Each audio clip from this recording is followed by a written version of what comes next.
Dito sa mundo, ito talaga yung totoo, yung realidad na dapat alam mo at ng lahat ng tao.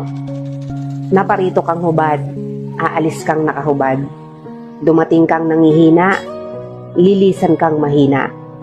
Iniluwal kang walang salapi at mga bagay, maglalaho kang walang salapi at mga bagay.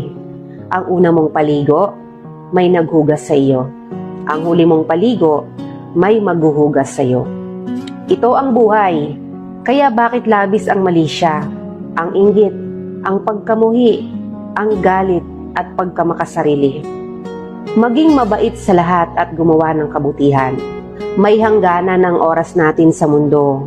Huwag sayangin sa walang kabuluhang bagay. Manalangin at higit sa lahat, huwag na huwag nating sasambahin ng pera. Dahil kahit anong dami ng pera mo o ng ari-arian mo, kapag binawi ng Diyos ang buhay mo, iiwan mo rin yan at hindi mo madadala sa iyong pupuntahan.